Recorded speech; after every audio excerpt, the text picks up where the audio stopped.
Hai Sobat Rebahan, selamat datang di channel hiburan kabar bahan. Armin akan membacakan kelanjutan sebuah cerita novel yang sangat seru, yang sangat menarik, yang sangat menghibur, yang sangat layak untuk diikuti dari awal hingga akhir. Sebuah cerita novel yang berjudul The Story of Yi Chen. Tetapi sebelum melanjutkannya, pastikan kalian sudah subscribe channel ini dan aktifkan lonceng notifikasinya agar tidak ketinggalan jika Armin upload video terbaru. Jika kalian menyukai cerita seperti ini, jangan lupa like, jika berkenan share juga ke teman lainnya agar teman-teman lainnya juga mendapatkan informasi hiburan di channel ini. Baik, kita lanjutkan di part ke-335 bertepatan dengan bab ke-1593. Kemarahan itu Yuhiko tidak berasal dari kemunafikan ataupun pikiran sempit. Selama beberapa waktu ini dia terus merasa tidak terima. Pertama karena putri kesayangannya terluka parah, kemudian calon menantunya Kobayashi Jiro menghilang tanpa alasan. Setelah itu dia mengeluarkan dana 4,8 miliar dolar dan berencana membeli saham Kobayashi Pharmaceutical. Kontrak telah ditandatangani, pembayaran telah dilakukan, namun Kobayashi Ichiro tiba-tiba kembali dan menyatakan secara sepihak kalau kontrak investasi yang ditandatangani tidak sah. Kemudian Yichen dengan tegas menyatakan kalau sahamnya tidak ada dan 4,5 miliar dolar juga tidak bisa dikembalikan. Itu Yohiko sudah hidup selama ini, dia bersumpah tidak pernah melihat orang yang begitu kurang ajar. Kalau bukan karena bocah ini tampaknya sangat berkuasa, ditambah dengan keluarga Su dari Tiongkok akan datang ke Jepang untuk membicarakan kerjasama, itu Yoshiko benar-benar ingin segera membunuh Yichen. Namun dia menoleransi hal ini karena kedatangan keluarga Su. Sekarang lihatlah perhentian pertama kunjungan keluarga Su ke Tokyo bukan untuk membicarakan kerjasama dengan dirinya, tetapi untuk mencari musuh bebuyutan keluarga Takashi. Pada saat ini, mentalitas Yohiko sepenuhnya runtuh. Kenapa ini? Kenapa belakangan ini begitu banyak masalah yang dia hadapi? Apa dia harus ke kuil untuk membakar dupa, menyembah dewa, lalu makan vegetarian selama beberapa hari? Melihatnya marah besar, Tanaka tidak berani datang untuk membujuknya. Sampai itu Yuhiko sudah puas meluapkan emosi. Tanaka Koichi mencondongkan tubuhnya ke depan dan berkata, "Ketua, Anda tidak perlu terlalu marah soal ini. Meski keluarga Su lebih dulu menemui keluarga Takashi, itu juga tidak berarti apa-apa. Saya telah menerima kabar dari mereka. Mereka akan mengunjungi ke kediaman kita pada lusa pagi. Kita masih punya kesempatan." Toyohiko berkata dengan wajah murung. Dalam masalah ini pilihan keluarga Su sangatlah penting. Ini perumpamaannya seperti kamu punya pacar di Osaka, lalu kamu juga harus pergi ke Osaka untuk mengurus pekerjaan. Setelah di Osaka, kamu harus memilih lebih dahulu bertemu pacarmu atau mengurus pekerjaanmu. Itu menentukan mana yang lebih penting adalah dalam hatimu. Tanaka Koichi berkata dengan canggung, "Ketua, cinta dan pekerjaan itu bukanlah hal yang sama." Itu Yohiko berkata dengan marah, "Kalau begitu anggap saja kamu itu playboy.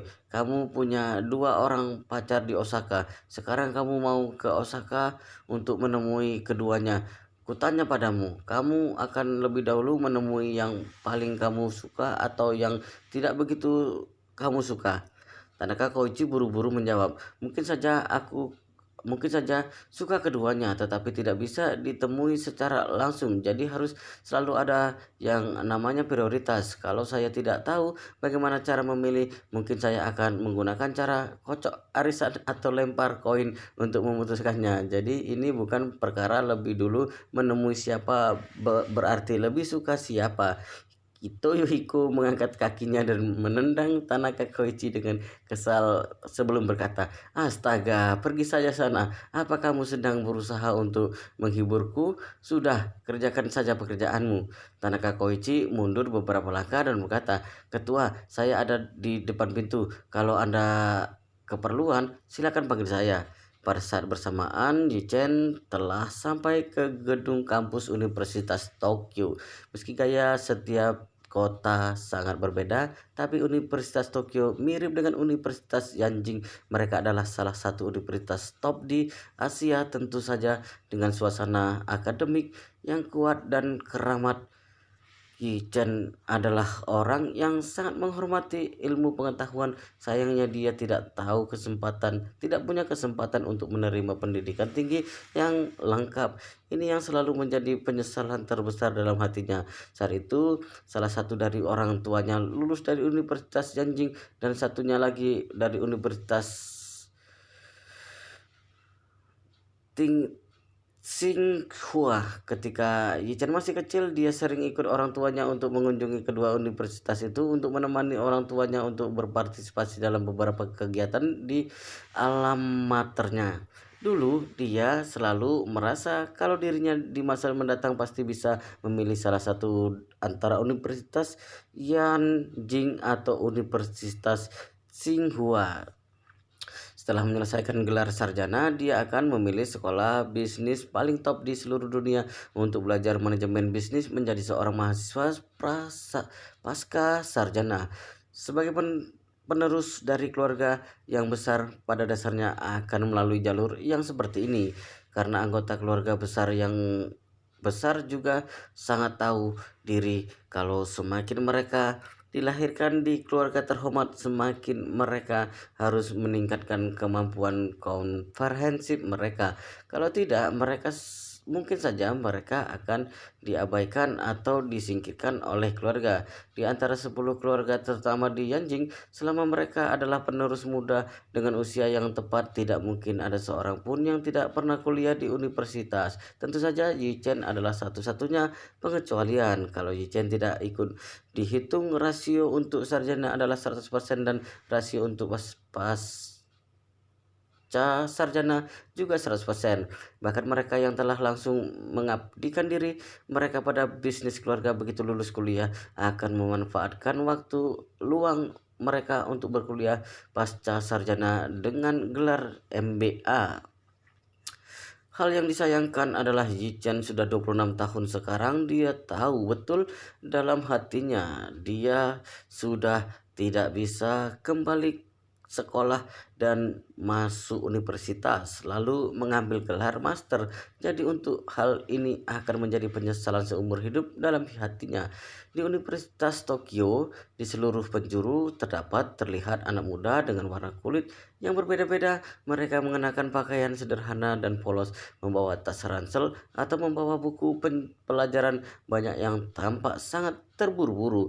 Awalnya Yi Chen masih agak takjub, ini hanya tinggal 2 minggu sebelum tahun baru. Kenapa universitas di Jepang tidak ada hari libur?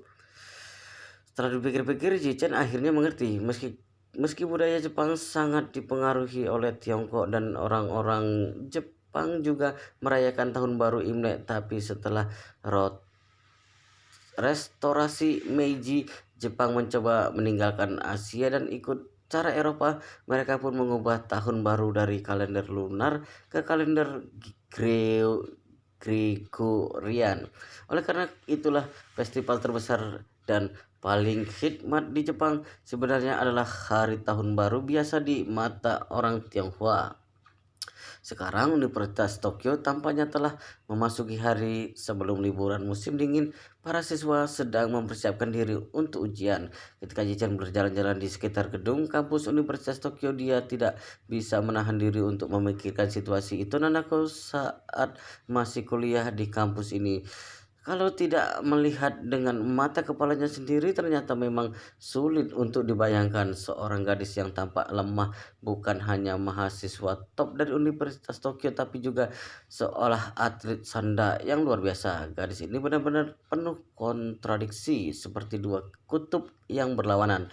Ketika Yi Chen berjalan sampai ke depan perpustakaan, Yi Chen bahkan melihat poster untuk mendukung Ito Nanako di tiang lampu jalanan.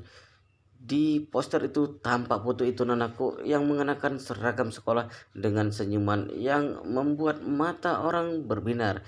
Isi poster itu adalah untuk mengajak mahasiswa dari Universitas Tokyo untuk mendukung Ito Nanako dalam mengikuti kompetisi sanda mahasiswa internasional Jingling. Mereka bahkan menyebut Ito Nanako sebagai number one di Jepang, kebanggaan wanita Jepang, dan pesaing kuat untuk medali emas Olimpiade.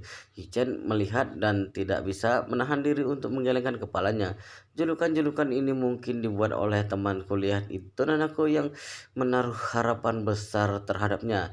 Tapi judul ini juga pasti menyebabkan pemeran pemerasan emosional terhadap itu Nanako hingga batas tertentu. Ini seakan memberi itu Nanako sepanjang ini seakan memberitahu itu Nanako sepanjang waktu kalau dia terus harus menang, kalau tidak dia akan mengecewakan harapan dari semua orang di sini. Dibandingkan dengan julukan yang begitu tidak berfaedah, Yichen merasa lebih baik menulisnya. Berusahalah dengan keras, kami akan tetap mendukungmu meski kamu gagal. Demikian sampai di sini. Yichen menggelengkan kepala dan menghela nafas dan mengeluarkan ponselnya dan memotret poster ini sebagai kenang-kenangan. Melihat dari sudah cukup sore, langit juga sudah menjadi gelap. Yichen berjalan keluar dari Universitas Tokyo. Setelah meninggalkan Universitas Tokyo, di pinggir jalan seorang gadis yang sedang bermain gitar dan bernyanyi pun menarik perhatiannya. Ada banyak orang yang mengamen di jalanan Jepang, tapi gadis ini memainkan gitar sambil menyanyikan lagu Mandarin. Lagu ini adalah Ordinary Fate dari Pushu.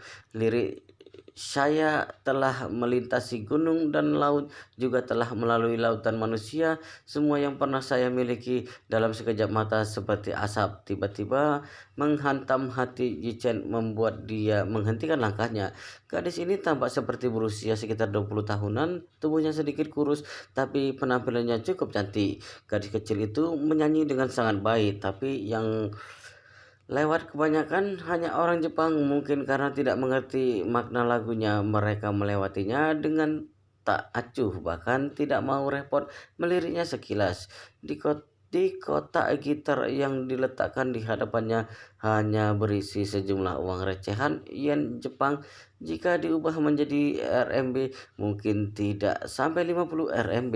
Yichen menyimpulkan dari cara mengucapkan gadis itu kalau dia kemungkinan adalah orang Tiongkok. Jadi setelah gadis itu selesai menyanyikan sebuah lagu, Yichen bertanya, "Kamu orang Tiongkok?" Gadis kecil itu mengangguk tersenyum manis dan berkata, "Saya dari provinsi Sichuan. Apa Anda juga orang Tiongkok?" Yichen tersenyum dan berkata, "Aku dari Jinling." Selesai berbicara, Yichen bertanya padanya, "Kamu bekerja atau memang tinggal di Jepang?" "Kuliah." Gadis kecil itu menuju ke Universitas Tokyo yang tidak jauh dari sana sambil tersenyum. "Aku kuliah di sana, terkadang kemari untuk berjanji dan menghasilkan sedikit uang untuk menambah biaya hidup." Ichen mengangguk dan mengeluarkan dompet dari sakunya. Dia mengeluarkan sekitar 100.000 yen dan memasukkannya ke dalam kotak gitar di hadapan gadis itu. Gadis itu terkejut, buru-buru melambaikan tangannya. "Tuan, Anda tidak usah memberikan uang sebanyak itu." Ichen tersenyum simpul. Bisa bertemu dengan teman dari satu negara di negara asing sungguh hal yang membahagiakan. Sambil mengatakan itu, takut gadis itu akan mengembalikan uang itu padanya, Yichen buru-buru berbalik dan bersiap untuk pergi. Pada saat ini beberapa pemuda Jepang datang mendekati gadis itu.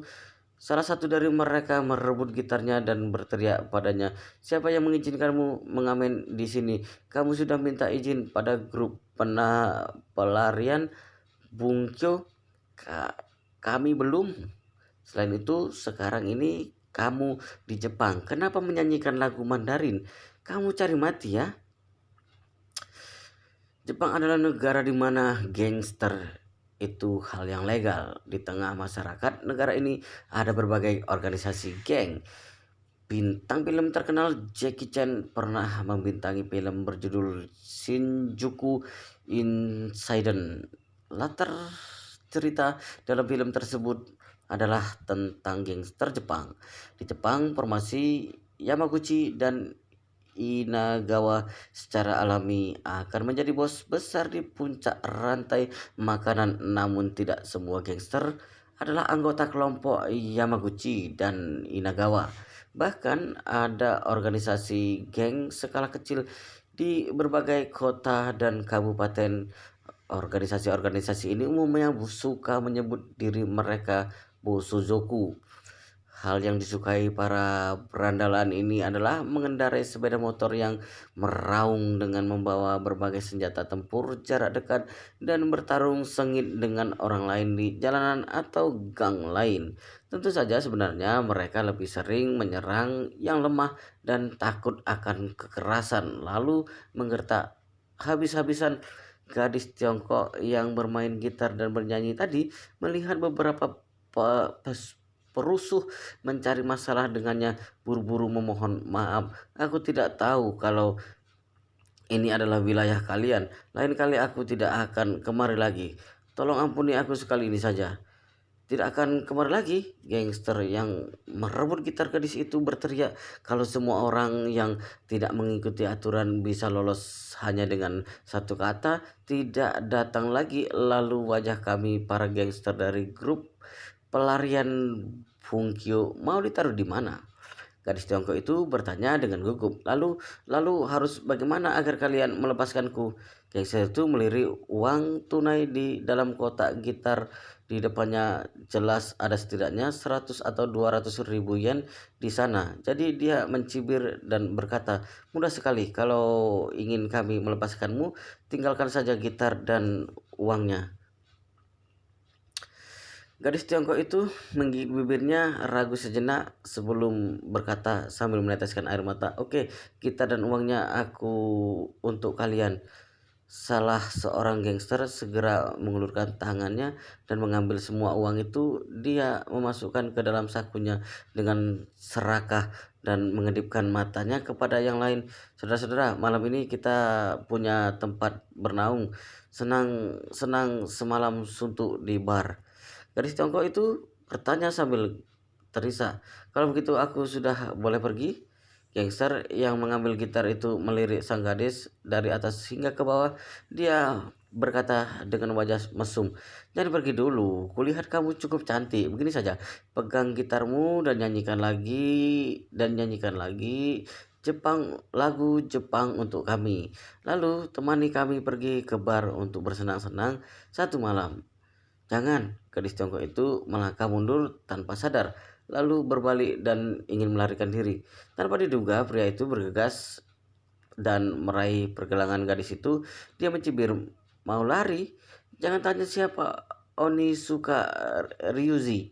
Orang yang lewat melemparkan tatapan penasaran dan ingin tahu, tetapi Onizuka Ryuzi segera meraung, "Lihat apa? Grup pelarian Bungkyo sedang bertugas. Berdirilah diam di sana kalau masih sayang nyawa." Begitu ucapan ini terlontar, semua penonton yang mengelilingi tempat itu seketika bubar. Masyarakat Jepang tampaknya sangat sopan, tapi sebenarnya semua orang itu pedulian. Tidak pedulian seperti ini memang terlihat sungkan di luaran, tapi dalam hatinya ingin menghindari masalah. Tak ada orang yang ingin menyusahkan orang lain, apalagi menyusahkan diri sendiri. Karena itu, pada saat ini tentu saja tidak ada yang mau melakukan aksi heroik. Tepat ketika Onizuka Ryuzi sedang berpuas hati melihat semua orang menghindar, suara berat terdengar di sisi telinga, "Lepaskan dia!" Onizuka Ryuzi berbalik dan menatap suara itu berasal. Dia melihat yang barusan memberi gadis itu yang 100 ribu yen dan mencibir, "Brengsek, kamu masih ingin menjadi pahlawan menyelamatkan wanita cantik? Kamu tahu tidak kalau aku ini dari grup pelarian Bangkyo Bungkyo?" Ichen berkata dengan tak acuh, "Aku tidak peduli kamu dari geng mana. Kalau kamu tidak melepaskannya, resiko tanggung sendiri." Onizuka Ruzi tertawa dengan lancang, lalu berkata sambil menggetakkan giginya, "Kamu bahkan tidak menganggap serius grup pelarian Bungkyo. Bocah, hari ini kamu sudah pasti mati." Gadis itu terkejut dan buru-buru berteriak, "Tuan, cepatlah pergi. Mereka itu anggota geng grup pelarian Bungkyo. Grup pelarian Bungkyo adalah organisasi kekerasan terbesar di seluruh distrik Bungkyo. Kamu tidak boleh sampai menyinggung mereka. Yichen mengusap hidungnya dan menatap Onizuka Ruzi sambil tersenyum. Kudengar ada 23 distrik di Tokyo, bukankah itu berarti setidaknya ada 23 organisasi seperti grup pelarian Bukyomu ini? Onizuka Ruzi bertanya dengan marah. Lalu kenapa? Grup pelarian Bungkyo kami berada di peringkat kelima teratas di Tokyo. Berani kamu menyinggungnya? Chen mendengus. Berani menyinggung atau tidak, baru bisa diketahui setelah disinggung. Brengsek. Salah satu gangster lainnya berteriak dengan marah. Bocah, kamu sudah terlalu sombong. Onizuka Ruzi mengedipkan mata kepada orang-orang dan berteriak keras. Pukul dia sampai mati. Setelah yang lain mendengar aba-aba ini, mereka segera mengeluarkan batang besi yang panjangnya satu lengan mereka dari pinggang, langsung berkerumun dan bergegas menghampiri Yichen. Orang-orang ini tanpa terkecuali semuanya hanyalah gangster biasa. Kekuatan mereka hampir setara dengan nol di mata Yichen. Karena itulah ketika begitu banyak orang yang menghambur ke arahnya sekaligus, dia sama sekali tidak merasa takut. Pada saat ini gadis yang ditahan oleh Onizuka Ruzi berteriak dengan keras, "Tuan, hati-hati, cepat lari." Lari? Yushen tersenyum. Seorang pria Tiongkok itu pun penuh martabat. Masa iya lari? Setelah mengatakan itu, matanya tiba-tiba menjadi suram dan dingin. Segera setelah itu, 4 orang bergegas ke arahnya dan tiba-tiba merasakan mata mereka kabur. Mereka hanya merasakan kalau kaki kanan Yichen bergerak sangat cepat menendang keempat dalam sekejap. Sebelum mereka bisa melihat sosok Yichen dengan jelas, perut mereka telah dihantam oleh kekuatan yang besar. Keempat orang yang perutnya ditendang Yichen, tubuhnya langsung melayang jauh tak terkendali dengan lingkungan parabola, langsung jatuh ke jalur hijau di sisi jalan. Meski Yichen sudah dengan sengaja mengurangi sebagian besar kekuatannya agar tidak berakibat fatal, tapi mereka berempat masih terluka parah. Onizuka Ruzi dan gadis yang ditangkapnya itu pun tampak tercengang, terutama Onizuka Ruzi. Dia sama sekali tidak menyangka kalau Yichen punya kekuatan yang begitu kuat. Keempat orang itu baru maju saja sudah ditendang hingga mental. Bukankah ini sama dengan menendang papan besi? Memikirkan hal ini, dia buru-buru mengeluarkan belati kecil dari sakunya dan mengarahkannya ke leher gadis itu. Dia mulai mengancam dengan gugup, kamu jangan kemari. Kalau kemari, aku bunuh dia." Chen berkata dengan dingin, "Kamu melepaskannya sekarang atau tidak akan memukulmu atau memarahimu." Begitu Onizuka Ryuji mendengar ini, tampak secercah kegembiraan setelah bencana di matanya. Baru saja dia ingin bertanya pada Yichen apakah pria itu akan menepati ucapannya. Dia sudah mendengar Yichen berbicara lebih dahulu. "Aku hanya butuh satu tangan kananmu sebagai hukuman. Dengan begitu, setidaknya kamu masih punya satu tangan untuk dipakai di masa depan." "Apa?" Onizuka Ryuji nyaris pingsan. Tidak memukul dan memarahinya, tapi hanya butuh satu tangan kanannya. Sial, apa orang itu iblis? Pada saat ini Yichen terus berkata dengan tanpa ekspresi, "Aku sudah memberimu kesempatan, tapi kalau kamu masih banyak tingkah dan melawan, aku akan membuat kedua tanganmu cacat. Kedepannya kalau kamu ke toilet, kamu bahkan tidak bisa menyeka pantatmu sendiri. Kuhitung sampai 3, pertimbangkan saja sendiri." Onizuka Ryuji merasakan bahwa dingin yang sangat kuat langsung menghantamnya dari telapak kakinya. Dia belum pernah melihat orang sekejam Yichen. Bukan saja kekuatannya yang begitu kuat hingga tidak normal, bahkan kekejamannya jauh lebih besar dibandingkan Bosozuku. Kalau bos Ozuku mengancam orang selalu hanya bilang, kamu cari mati ya? Atau aku akan membunuhmu? Hal-hal tidak berbobot semacam ini mungkin tenggorokannya akan berteriak sampai serak, tapi akhirnya sama sekali tidak beraksi. Namun, bukankah memang seperti itu yang terjadi di masyarakat? 30% mengandalkan gaya, 30% mengandalkan reputasi, dan sisanya 40% lagi mengandalkan keagresifan. Namun pria ini begitu membuka mulut langsung bilang kalau dia menginginkan tangan kanannya. Memangnya lengannya ini seperti ban motor. Bilang mau dilepas langsung bisa dilepas, tangan berkedip. Yichen melihat bocah itu masih bersikeras sudah mulai kehilangan kesabaran dan berkata dingin, awalnya aku ingin meninggalkan satu lenganmu tapi kamu tidak mau melakukan sesuatu ucapanku. Kalau memang begitu jangan salahkan aku yang tidak sungkan lagi. Onizuka Ryuji seketika menyesal tapi dia berteriak dengan suara keras, brengsek! Sebagai orang Tiongkok, sebaiknya kamu lebih merendahkan diri di sini. Itu Jepang, ini Tokyo. Apa kamu tidak takut saudara-saudaraku akan membacokmu sampai mati? Hichen tersenyum tak acuh. Saudara-saudaramu bukankah semuanya sedang terbaring di jalur hijau? Onizuka Ryuji berkata dengan keras lagi, kami memiliki setidaknya 500 orang di grup pelarian Bongkyo. Satu pukulan dari setiap orang bisa membuatmu mati. Kalau kamu berani meremehkan aku lagi, tunggu saja sampai dibunuh oleh grup pelarian Bongkyo kami. Ichen mendengus dingin, berisik, jangankan hanya grup pelarian Bongkyo, meski Raja Surgawi dari Yamaguchi datang, aku juga tidak akan menganggapnya apa-apa. Kaki Onizuka Ruzi seketika lemas mendengar ucapan Yichen. Dari mana asal orang ini? Dia bahkan berani menghina Yamaguchi. Apa dia benar-benar tidak takut mati? Onizuka Ryuji sudah nyaris pingsan. Saat ini dia hanya ingin segera mengusir binatang jahat ini. Jadi ujung pisaunya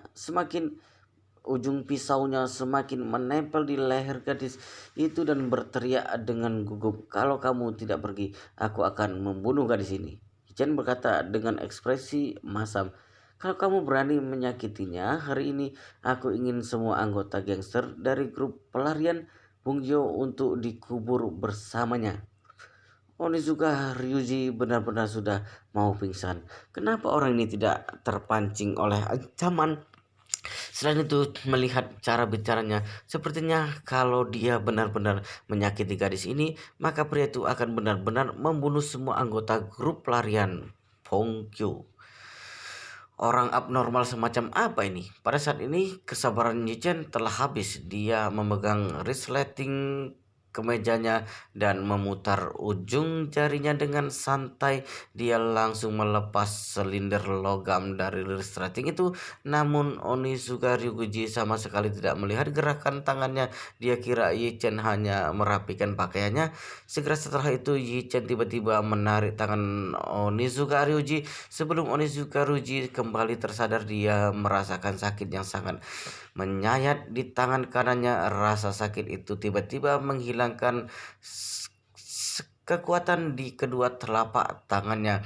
Belati itu pun tanpa disadari jatuh ke tanah. Onizuka Ryuji terkejut luar biasa. Dia melihat ke arah tangan kanannya dan baru sadar kalau bagian belakang tangan kanannya tiba-tiba dimasukkan ke dalam resleting logam. Pada saat ini gadis itu mengambil kesempatan dan segera melepaskan diri dari pria itu, segera berlari ke area Yichen. Pada saat ini Onizuki Ryuji sudah tidak berani maju dan mengejarnya lagi. Dia tertegun beberapa detik menatap Yichen. Setelah ragu sejenak, dia memegang tangan kanannya berbalik dan langsung lari. Karena gadis Tiongkok pengamen itu bernyanyi di pinggir jalan dan menghadap ke trotoar. Sekarang Onizuka Ryuji berlari ke arah yang berlawanan dan langsung ke jalan besar. Wow, luar biasa sekali guys, ceritanya sangat seru, sangat menarik, sangat menghibur, sangat membuat kita penasaran jika tidak mengetahui cerita kelanjutannya. Tetapi sepertinya di video ini, di part ini sampai di sini dulu, dan kita akan lanjutkan di part videonya di part berikutnya, di video selanjutnya. Pastikan kalian sudah subscribe channel ini dan aktifkan lonceng notifikasinya agar tidak ketinggalan jika admin upload video terbaru. Jika kalian menyukai cerita seperti ini, jangan lupa like, jika berkenan share juga ke teman lainnya agar teman-teman lainnya juga mendapatkan informasi dan hiburan di channel ini. Baik, kita lanjutkan di video berikutnya di part selanjutnya.